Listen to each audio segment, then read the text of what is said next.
me. I'm being joined at this moment by Dr. Farah Naqvi, Assistant Professor at the American University in Kuwait.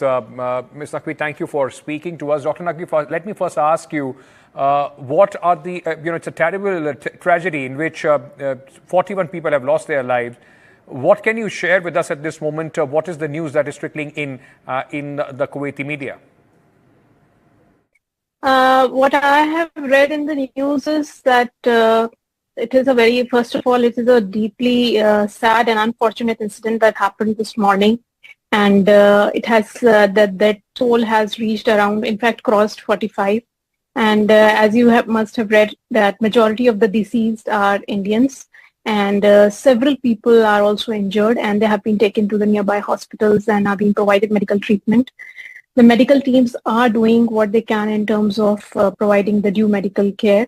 And what I have read in the news is that this incident happened somewhere around 4 a.m. or early hours of the morning as per Kuwait time. And it happened because of a gas cylinder in the watchman's room. And around nearly 160 people were living, mostly workers in that building. In Kuwait, generally, when it comes to people living in society, so sometimes the companies rent out the whole buildings to workers, and then there are buildings that are dedicated only to family people where you have the marriage certificate and also only those can rent those buildings. So this was one of the workers' building where around 160 people have been mentioned to be living. Dr. Naqvi, if I may also ask you at this moment, this building, what area was this building in? If you could describe it for our viewers. We've been told that there were many Asians, especially from Southeast Asia, Pakistanis, Indians, Bangladeshis, those who were living in these buildings. Yeah, we cannot say that it is specifically an Indian area because it has happened in Mangaf area, to be specific. And Kuwait is a small country. There are many areas like there is Salmiya, there is Mangaf, there is Kuwait City and all. And most of the places have people, expats living. As you see, the Kuwait population is, I guess, around 4.8 million or something, out of which 3.3 million is expats only. And more than 1 million of which is Indians.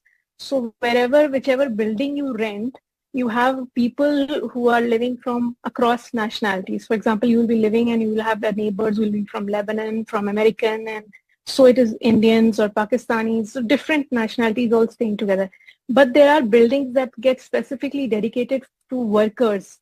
So this was one of those buildings. In these buildings, generally, for example, one company may rent out the whole building and dedicate it to its workers. So this was this kind of a building. So it doesn't have mostly families.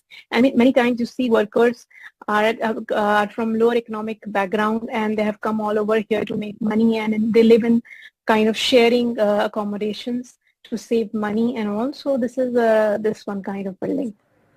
Dr. Naqvi, after this terrible tragedy, how big is a challenge for the Indian government, the ambassador, to provide information to the families? Because there are many anxious relatives here in India, those who have, no knowledge of the whereabouts of their loved ones in Kuwait. Yeah. I've read that the helpline numbers have been released for their assistance, and the news has come from the embassy also that they are ready to provide the fullest assistance. But of course, they will be providing all forms of help. But this is a huge loss, especially to the families that will get affected who have lost their breadwinners. So it is this is a really sad incident that kind of shaken up the city. कुवेताक लागिल्ल्या उज्यात 41 भारतीय सोंपल्यात. मेळिल्ल्या म्हायती प्रमाण सोंपल्यात तातूंत चडशे केरळचे. गोंयकार कोण ना म्हूण सद्याक रिपोर्ट. घडणुके उपरांत विदेश वेव्हार मंत्री आनी प्रधानमंत्र्यान दूख उक्तायले. Bureau report prudent.